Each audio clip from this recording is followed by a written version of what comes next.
Olá, vamos realizar a gravação sobre a última unidade, sobre o último encontro do tema da macroeconomia aberta, seguindo a lógica do manual do Olivier Blanchard.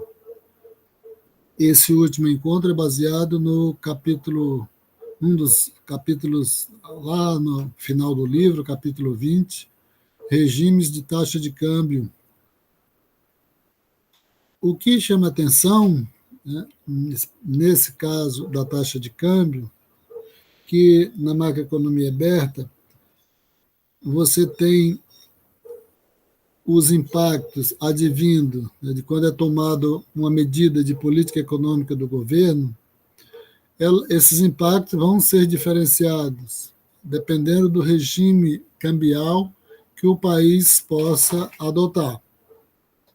É diferente quando se está analisando situações de taxa de situações de economia fechada ou em situações na qual não está se considerando a taxa de câmbio.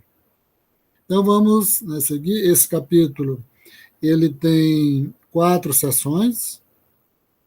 A primeira sessão é sobre o que acontece no médio prazo, mostrando um contraste que existe com os resultados que se observa no curto prazo. A segunda sessão vai tratar das taxas de câmbios fixas, o que acontece quando o governo adota uma política, nesse caso, contrastes com as diversas crises cambiais, quando você está numa situação de taxa de câmbio fixas.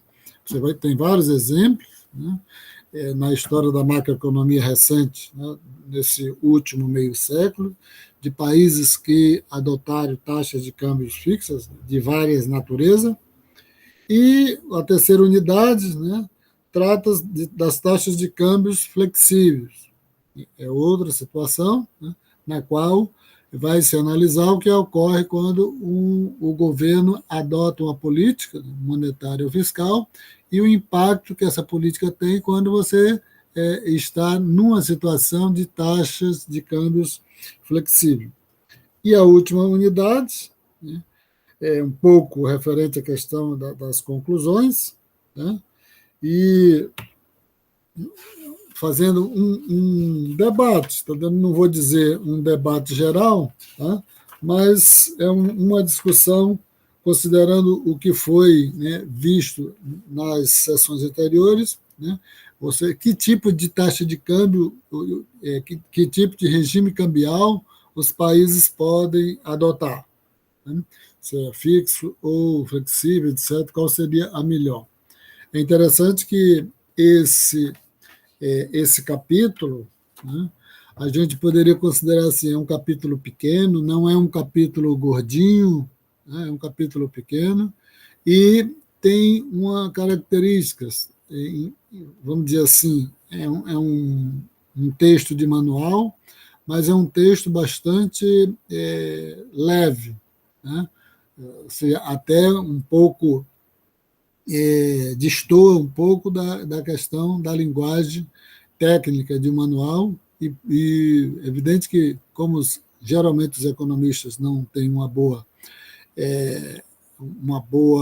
bom texto, então, quando a gente lê esse capítulo especificamente, toda a discussão que ele faz parece até um texto de uma pessoa que não é economista, mesmo que estando dentro dos rigores de um manual que passa por um batalhão de revisores, toda uma equipe técnica da empresa que produz um livro, produz um manual. E a gente sabe que todos esses autores que são os escrevem manuais, que são famosos, como esse do Blanchard e outros, como o do Dorbush, o Fish e o Stasta, como o do Jeffrey Sachs, como o do Mankiw. Todos esses autores eles são muito ricos, porque vendem esses livros no mundo inteiro. e isso significa que eles têm uma equipe, né, nessas editoras, lá para mais de 20 pessoas trabalhando, revisando, fazendo um trabalho rigoroso, né, para que não contenha erro. No entanto, quando eles vão ser traduzidos, né, nos diversos países, na hora de se traduzir, geralmente é identificado alguns detalhezinhos de erros, né, mínimos que não constam, né, nos originais, né, na língua original. Então, vamos lá para a primeira unidade, tá? No médio prazo. Tá? Aí ele começa fazendo a revisão, estou dando aqui. No médio prazo, a economia atinge a mesma taxa real de câmbio e o mesmo nível de produto, seja sob taxas fixas, seja sob taxas flexíveis. E é interessante, né, porque quando a gente está tratando basicamente com o modelo ISLM, ele é feito, né, ele foi elaborado para a gente estudar, para a gente compreender o que acontece no curto prazo, né, dado a condição de preços rígidos. E aqui ele já começa fazendo a discussão, né, a seção no médio prazo. No médio prazo, os preços, né, já se ajustam. Né, eles não são fixos como no curto prazo. Então, aqui ele disse que no médio prazo, a economia atinge a mesma taxa real de câmbio e o mesmo nível de produto, seja sob taxas de câmbio fixas, seja sob taxas flexíveis. Né? E a taxa real, aí ele já vai, coloca aí a fórmula, né, da taxa de câmbio real, que ela é igual à taxa de câmbio, né, corrente, né, o E, multiplicado pelo preço interno dividido pelo preço externo. Existe, portanto, né, duas maneiras pelas quais a taxa de câmbio pode se ajustar. Pode se ajustar. Se você tem a fórmula aqui, né, a taxa de câmbio real é igual à taxa de câmbio nominal, né, multiplicado pelo preço interno dividido pelo preço externo, então você tem duas formas de ajuste da taxa de câmbio. Uma é por meio da mudança na taxa de câmbio nominal, né, pela própria fórmula, né, aqui, e a segunda é por meio, né, de mudanças no nível de preços domésticos em relação ao nível de preços estrangeiros. E aqui, olhando para a fórmula, né, você já tem. Né, se a taxa de câmbio nominal, né, se a taxa de câmbio nominal aumentar, significa que a taxa real aumenta. Da mesma forma, né, se o preço interno aumentar, significa que a taxa de câmbio real aumenta. E se o preço interno diminuir em relação ao preço externo, significa que a taxa de câmbio diminui. E na linguagem do livro, né, quando a gente diz o seguinte, né, a taxa de câmbio diminui, como a taxa de câmbio lá, né, é $1 em relação à moeda estrangeira, né, quando a taxa de câmbio diminui, significa que você está tendo uma depreciação da moeda. Tá? Quando a taxa de câmbio aumenta, em relação lá aos Estados Unidos, a taxa de câmbio está se apreciando. Só para registrar aqui de início logo essa diferença em relação quando nós estamos falando sobre a taxa de câmbio aqui no Brasil. Aí ele, dentro dessa questão do médio prazo, né, até eu coloco aí o texto sempre a título grande, né, se refere à seção do capítulo, e as referências, né, menores em destaque se referem às seções dentro do capítulo. A primeira seção dentro do capítulo, a primeira subseção dentro do capítulo é a relação IS, né, do modelo ISM e ILM, né, a relação IS sobre taxas de câmbio fixas. E é interessante sempre ver que ele está jogando com as diversas possibilidades, né? Taxa de câmbio fixa, taxa de câmbio flexível. Aí, como eu já falei até antes, né, nos encontros anteriores, quando a gente está tratando do modelo ISLM, sem a economia externa, você tem algumas poucas variações, 4 ou 5 variações. Quando você está tratando sobre, né, o modelo ISLM, né, com a economia aberta, você tem cerca de 16 possibilidades de análise. Né, 16 possibilidades de análise.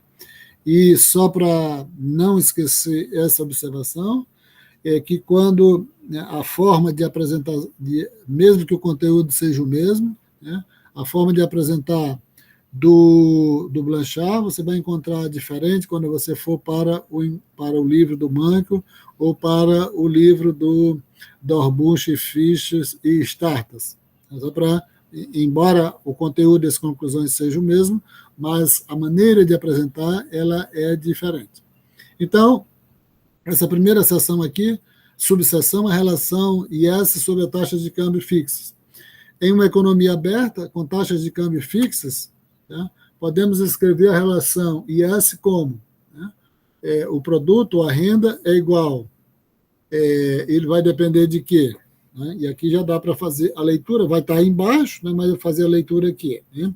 A taxa de câmbio, aqui ele está colocando, né, como se a taxa de câmbio fosse igual, né, ela não variasse, fosse constante, né, a taxa de câmbio multiplicado pelo preço interno dividido pelo preço externo, depende também dos gastos do governo, depende dos tributos, depende da taxa de juros externa, menos a inflação esperada, né, que vai dar a taxa de juros nominal, a taxa de juro nominal, e da renda externa. Então, colocando aqui a demanda, por sua vez, né, o produto, a demanda, né, e o produto depende negativamente da taxa de câmbio real, positivamente dos gastos do governo, e negativamente dos tributos.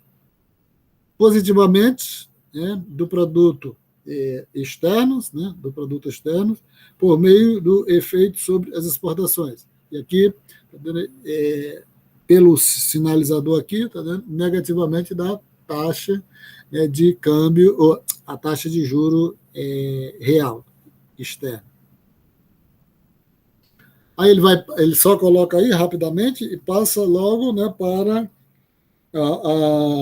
a parte, né, do equilíbrio no curto e no médio prazo. Que interessa, embora a seção esteja tratando do médio prazo, né, aí ele vai fazer essa diferença aqui.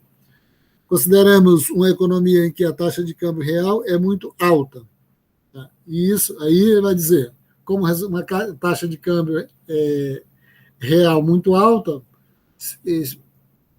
tratando lá da linguagem dos Estados Unidos, é uma taxa de câmbio apreciada, né? já que o dólar ele é a moeda de referência. Como resultado, a balança comercial está em déficit, que a taxa de câmbio está apreciada, né? E o produto abaixo do potencial. Contudo, sob regime de taxa de câmbio fixa, o Banco Central não pode alterar a taxa de juros domésticos.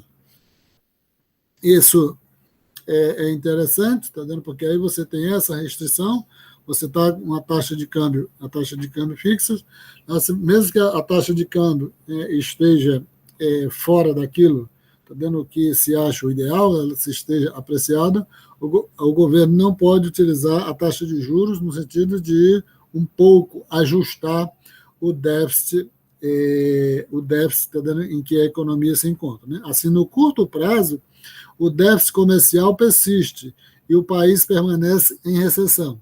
Já no médio prazo, no entanto, os preços podem se ajustar.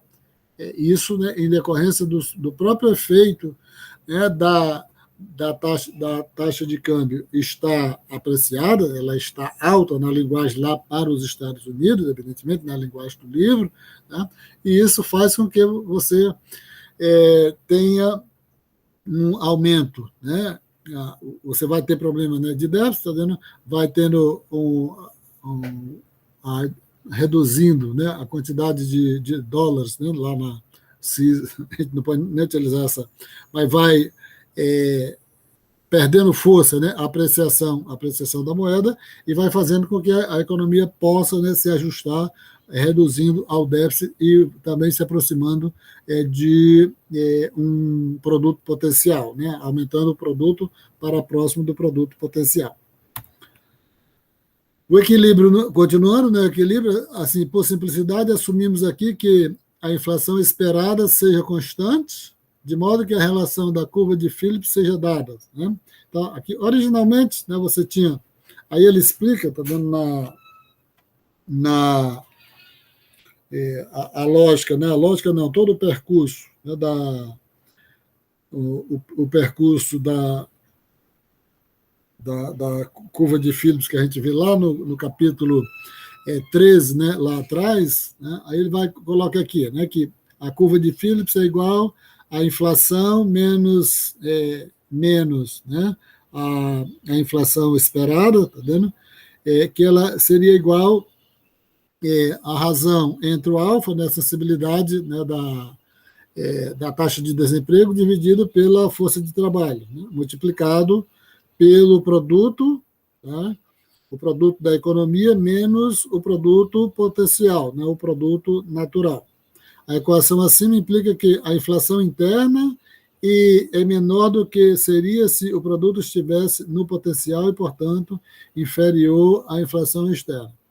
Em outras palavras, né, o nível de preços domésticos aumenta mais lentamente que o nível de preços estrangeiros. Isso implica que, dada a taxa de câmbio nominal, que é fixa, a taxa de câmbio real diminui. Isso, evidentemente, que no médio prazo. Ele passa, né, para frente, né, para a próxima sessão. Né, crises cambiais sob, né, taxas de câmbios fixas. Imaginamos um país que esteja operando sobre uma taxa de câmbio fixa. Suponhamos que os investidores comecem a acreditar que logo poderá haver um ajuste na taxa de câmbio. E aí, o que ele discute aqui de forma essencial? Tá? Se você está operando em taxa de câmbio fixas, e sempre é muito difícil também você manter a taxa de câmbio fixa, o governo tem de mostrar, além de ter a decisão de manter a taxa de câmbio fixas, ele tem de demonstrar que vai manter essa taxa de câmbios fixas, senão, devido às expectativas, os agentes econômicos podem antecipar e especular a respeito da moeda do país. Um pouco, vamos dizer assim, a experiência que nós temos aqui, né, em 98, quando o real, né, acabou, quando o plano real foi severamente atacado pela especulação financeira, que a gente era adotado uma taxa de câmbio quase fixa, né? Não tinha esse nome de taxa de câmbio fixa, mas ele era muito atrelado ao dólar. E aí você tem essa questão, tá dentro de sempre os investidores acreditarem ou não se o governo realmente vai manter aquela taxa de câmbio. A taxa de câmbio real pode estar alta demais. Isso acontecendo, né, o governo vai manter ou não essa taxa de câmbio alta demais? As condições internas podem exigir uma redução na taxa de juros interna, né, no sentido de um pouco fazer com que entre muita moeda externa, né, e muita moeda externa, no linguajar aqui do Brasil, e faça com que reduza a pressão da taxa de câmbio real, né, está muito elevada. A manutenção da taxa de câmbio exigirá um aumento frequentemente substancial da taxa de juros interna.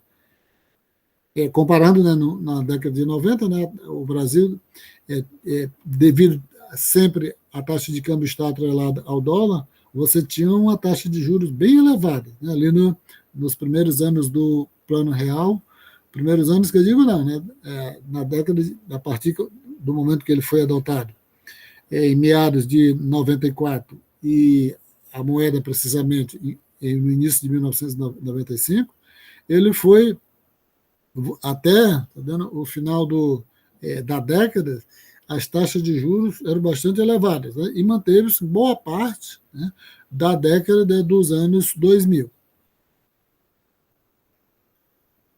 Para verificar isso, né, verificar o fato, né, de a manutenção da taxa de câmbio exigir o aumento frequentemente substancial da taxa de juros, para verificar isso, volta à condição de paridade de juros. Né? Paridade de juros, né, quando a rentabilidade, né, de uma aplicação doméstica é igual à rentabilidade externa, tá vendo? Os ganhos externos, ou seja, a taxa de juros interna é igual à taxa de juros externas em termos do retorno que ela pode viabilizar. Então, voltando à condição de paridade de juros, né, aqui você tem a taxa de juros interna, taxa de juros nominal interna, ela é igual à taxa de juros nominal externas, menos a taxa de câmbio esperada, futura, né, no próximo ano, menos a taxa de câmbio corrente, dividido pela taxa de câmbio corrente. Então, isso seria a paridade de juros, que, só repetindo, que é a paridade de juros quando a aplicação, aquilo que você ganha na sua moeda, na sua moeda é igual, tanto aplicando internamente quanto aplicando em moeda externa. Quais são, então, as escolhas com que se deparam o governo e o Banco Central? O governo e o Banco Central podem tentar convencer os mercados de que não tem qualquer intenção de desvalorizar a moeda. Muito aquilo, né? O que fazer se você está numa situação de taxa de câmbio fixas e para assegurar para os especuladores, tá, de que não vai ser mudado, né? O Banco Central atuando com a taxa de juros e o governo, né, com a política monetária, no sentido de aumentar a quantidade de moeda, reduzir a quantidade de moeda, ou mesmo fazendo alguma coisa no campo da política fiscal. Mas aqui a análise é muito em cima da política monetária. O governo e o Banco Central podem tentar convencer os mercados de que não tem qualquer intenção de desvalorizar. O Banco Central pode elevar a taxa de juros, porém, menos do que seria necessário para satisfazer a equação acima, né? Porque é feita essa afirmação, porque elevar demais a taxa de juros, né, tem aquele efeito, né, teórico, né, de que vai prejudicar a economia internamente, reduzindo o consumo ou reduzindo o investimento, e isso vai ter um impacto negativo no produto. A escolha do Banco Central divide-se entre elevar a taxa de juros o suficiente para satisfazer a equação ou validar as expectativas do mercado e desvalorizar, né? Ou seja, o Banco Central pode ou bancar a manutenção da taxa de câmbio, ou, de certa forma, já prevendo que o mercado está achando que o governo não vai sustentar uma taxa de câmbio real muito elevada, que ele pode desvalorizar logo antecipando não, fazendo aquilo que o mercado já tinha antecipado. As expectativas de uma desvalorização está a caminho, pode desencadear uma crise cambial, né, que, à medida que o governo vai adotando medidas, o Banco Central vai adotando medidas no sentido de cumprir as expectativas do mercado, ele vai fazendo, o mercado vai ainda pensando que o governo ainda não chegou no ponto de desvalorização até suficiente, né, que o governo ainda vai desvalorizar mais e o mercado vai aumentando as suas expectativas. Diante dessas expectativas, o governo tem duas opções: entregar os pontos e desvalorizar, e lutar e manter a paridade, à custa da taxa de juros muito altas e uma potencial recessão. E aí, né, ele fica num dilema muito forte, né? Aí a exemplo, né, do que, tanto no Brasil como a situação mais dramática da Argentina, que aconteceu na Argentina, sempre é uma situação muito complexa, o entendimento, né, da situação, de como um governo pode gerir uma política com taxa de câmbio flexível, taxa de câmbios fixas, né, na medida que você vem uma crise cambial. Ele segue, muda para a próxima sessão. Variações na taxa de câmbio sobre taxa de câmbio flexíveis. Aí a gente viu, né, sobre taxa de câmbios fixas. Aí, nesse caso aqui, nós já podemos dizer, tá, agora vamos para a taxa de câmbio flexível. É melhor uma taxa de câmbio fixa ou uma taxa de câmbio flexível? E aí ele faz muitos comentários sobre isso, a respeito do que seria melhor. Mas especificamente aqui, tá, tratando da questão da taxa de câmbios flexíveis. As taxas de câmbio frequentemente variam mesmo na ausência de variações nas taxas de juros. Né? Isso, lá no início, né, dos capítulos anteriores, eram supunha-se, né, que as taxas de câmbios eram constantes quando a taxa de câmbio ou quando a taxa de juros não mudasse. Né?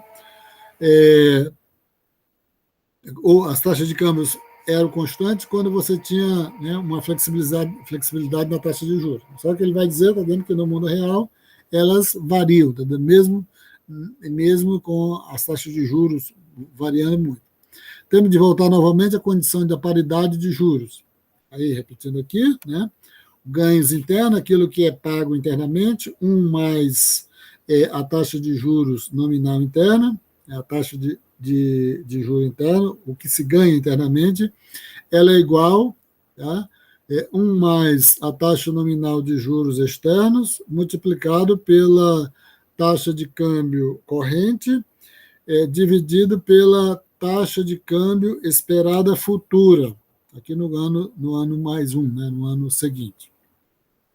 Multiplicando ambos os lados, né, pela taxa de câmbio, taxa esperada futura de câmbio, né, e reorganizando, né, se obtém que a taxa de câmbio corrente ela é igual ao ganho, ao que se ganha, né, internamente, né, com a taxa de juros interna, dividido pela taxa, pelo que se ganha aplicando, né, no mercado externo, dividindo-se, né, por 1 mais a taxa de juros nominal externas, multiplicado pela taxa esperada futuro de câmbio. E aqui ele vai explicar, né? Ou seja, então a taxa de câmbio, se ela depende de 3 variáveis. Quais são as variáveis? Depende da taxa de juros interna, depende da taxa de juros externa e depende das expectativas sobre a taxa de câmbio futura. Então, vamos ver aqui. A taxa de câmbio corrente depende das taxas de juros internas e externas desse ano, ou corrente, né? E esperada para o próximo ano, e da taxa de câmbio esperadas para daqui a 2 anos. Depende muito, né, para isso, 2, ou 3, ou 4. Né? Ele chega num canto que é generalizado essa possibilidade. Né, o futuro aqui não é 1, não é 2, ele é N, né? T mais N. Continuando a resolver a projeção da mesma maneira, né, aqui vai generaliza-se, né, que a taxa de câmbio corrente ela depende, né, da taxa de câmbio, a taxa de juros corrente, multiplicado pela taxa de 1 mais a taxa de juros esperada futuro, dividido pela taxa de juros, 1 mais a taxa de juros externas, multiplicado por 1 mais a taxa de juros externa esperada futura, e aí vai generalizando, está dando o futuro aí, vai para N. Né? E essa razão multiplica-se pela taxa de câmbio, a taxa de câmbio esperada futura, né, no ano seguinte, no ano 1, ano 2, ano 3, aí depende.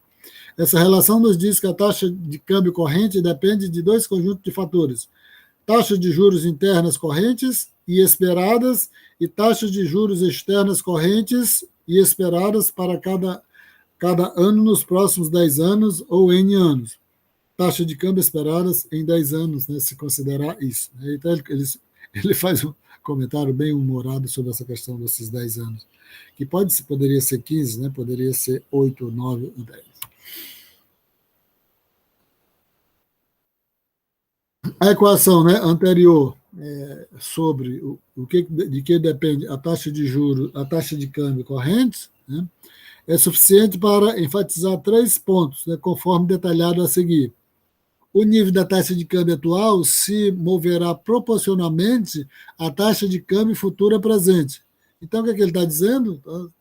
Toda vez que você tem uma mudança nas expectativas na taxa de câmbio futura, a taxa de câmbio atual ela sempre vai se ajustar a essa trajetória de expectativas da taxa de câmbio futura.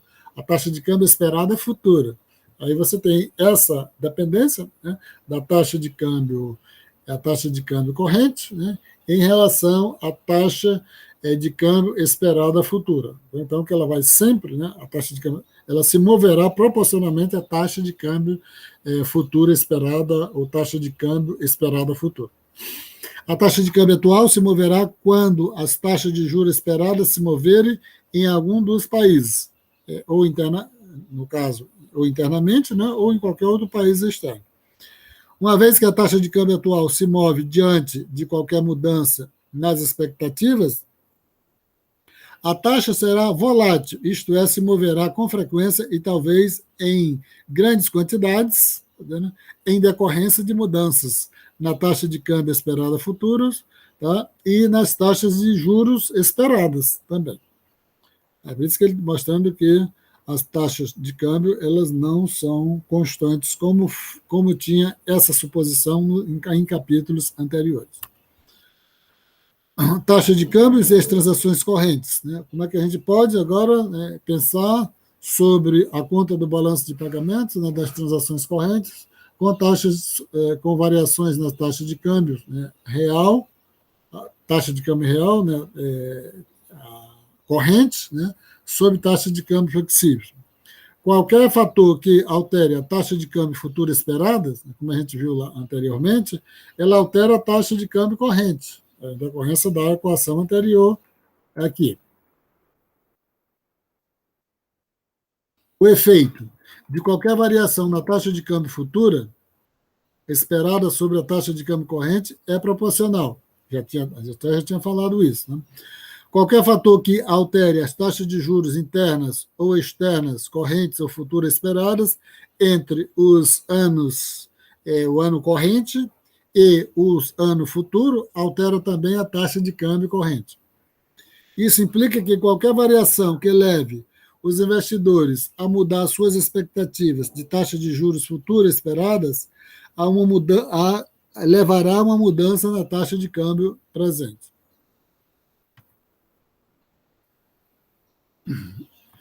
E aí ele vai se referir, né, à questão da volatilidade da taxa de câmbio. Né? Quando o Banco Central corta a taxa de juros, os mercados financeiros precisam avaliar se essa medida sinaliza uma mudança importante na política monetária, em que o corte na taxa de juros seria apenas o primeiro de muitos outros cortes, ou se é somente uma mudança temporária nas taxas de juros.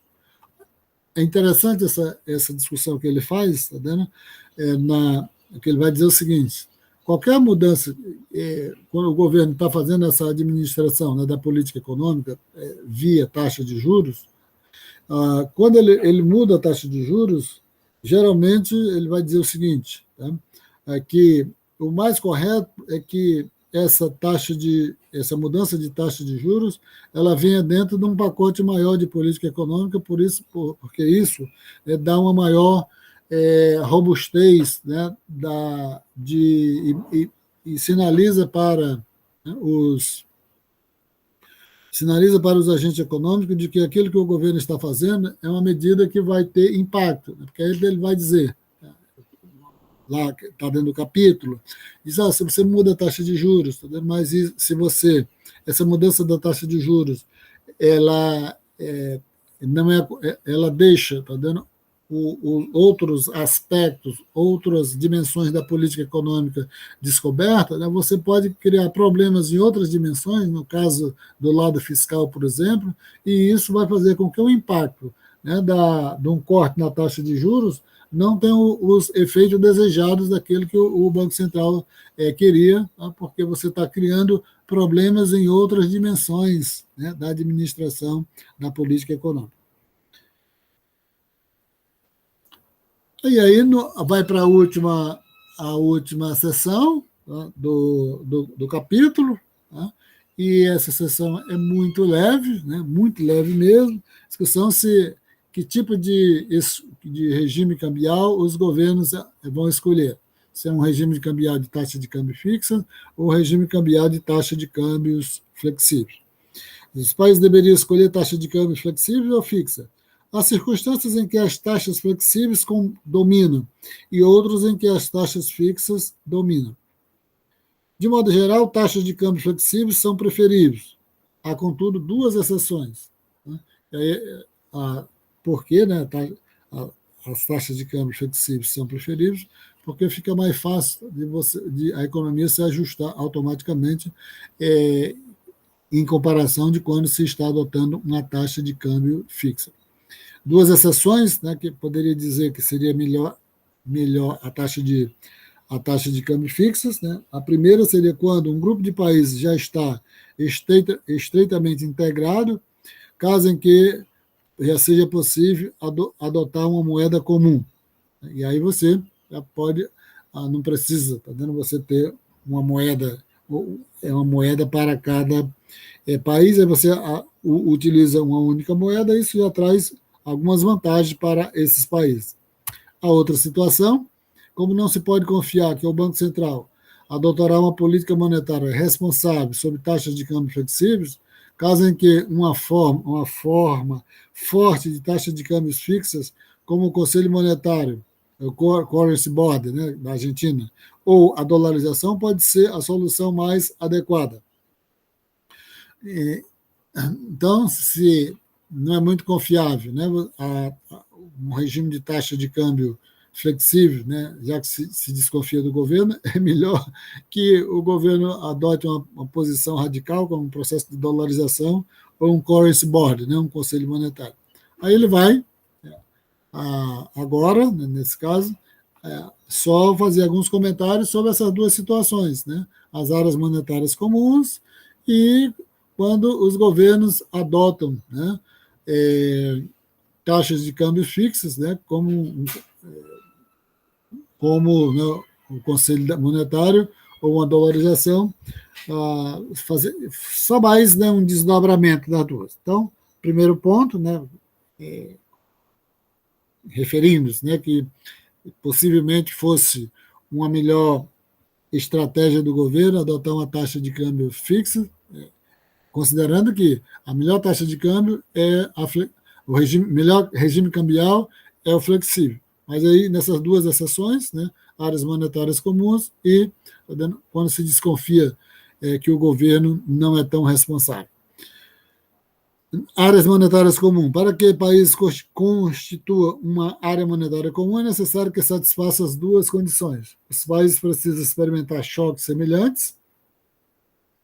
Isso aí é uma coisa meio ideal, correto? Ou, né, outra condição, se os países experimentam choques diferentes, deve ter alta mobilidade de fatores. Seguindo na análise de Mander, né, a maioria dos economistas acredita... Aí ele, só voltando aqui, né, é que vai dizer o seguinte, né, que a área monetária comum ela não tem muito problema, tá vendo? Quando os países eles sofrem choques, tá vendo? Semelhantes, muito parecidos. Aí ele vai dizer só que isso não é comum, tá vendo? Muitas vezes os governos, cada país sofre choque de forma diferenciada. Aí vale dizer que isso, tá vendo? Faz com que esse choque diferenciado ele tenha uma certa vantagem, né? Porque essas economias podem, né, fazer com que naqueles países, né, onde você está tendo problema, os trabalhadores podem, com mobilidade dos fatores, podem se deslocar para os países que estejam em melhores situações. A gente sabe que não, na economia mundial, você não tem essa facilidade de mobilidade de fatores. Né? Você tem, o que a gente tem é muitos problemas de migrações no mundo. Então, quem se desloca para outro país com o objetivo de trabalhar, de morar e trabalhar, não é muito fácil, né, você fazer isso. Né? Geralmente, né, você tem de encontrar uma estratégia de ir para o país, depois estabelecer residência lá e para ter menos problemas. Agora, se você vai direto lá, né, chega na alfândega lá e diz, eu vim aqui tentar a vida, tá vendo? Você é mandado de volta. Estou falando isso, né, um pouco para reforçar a ideia de não existir mobilidade de fator. Aí ele vai seguindo, né, tá vendo? Seguindo a análise do Manda, o Manda aí é o mesmo, né, que criou o modelo ISLM-BP, ISLM Balanço de Pagamentos, né, ISLM da Economia Aberta. Ele fez algumas análises, né, a respeito, tá vendo, se das vantagens ou não dos países adotarem, tá vendo, uma moeda comum.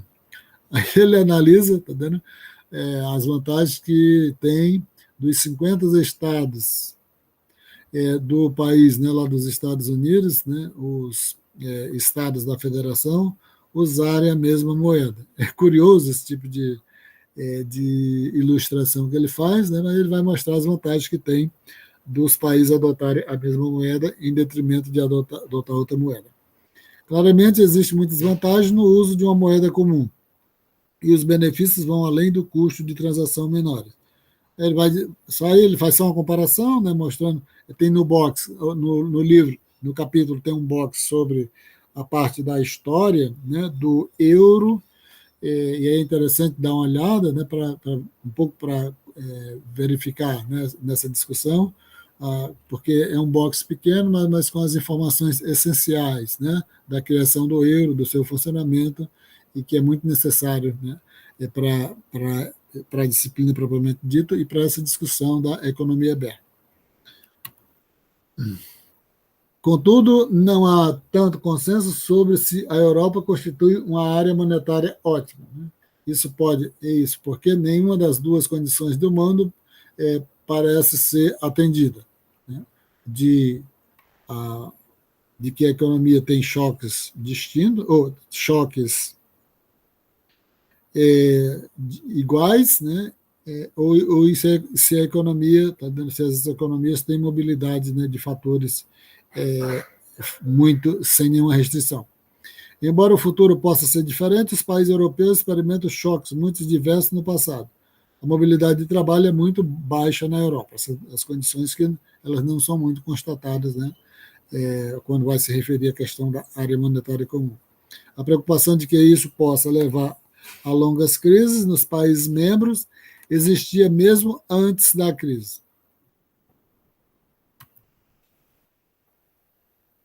Olhando-se, né, mediante o desafio do euro, esses colapsos poderão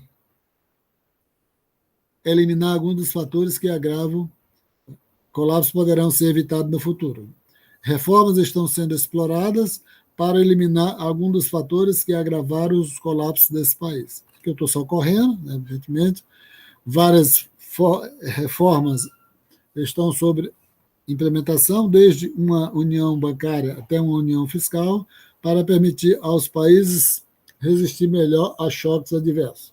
Se essas medidas serão suficientes para evitar crises no futuro, é algo incerto. Aí você vem, né, para a última, né, observação que ele faz, né, é que se os países não adotam, né, uma taxa de câmbio flexível, um regime cambial flexível, nem adotam a moeda comum, né, aí você pode dizer o seguinte, né, como é que a alternativa que eles têm, né, de se recorrer, né, ancorar, né, a sua taxa de câmbio na moeda estrangeira, fazendo atrelamento como no processo de dolarização, como nos conselhos, né, monetários, né, etc. Suponhamos que o país decida reduzir o crescimento da moeda e a inflação.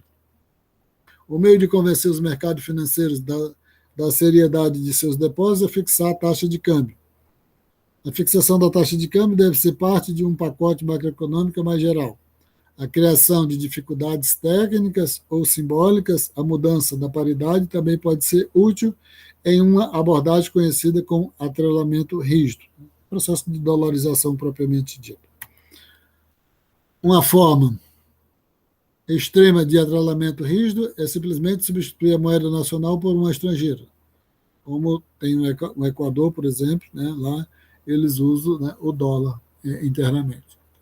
Usam, né? Eu não sei se atualmente estão fazendo, mas eu acho que ainda mantém essa política. Como normalmente a moeda estrangeira escolhida é o dólar, essa medida é conhecida como dolarização.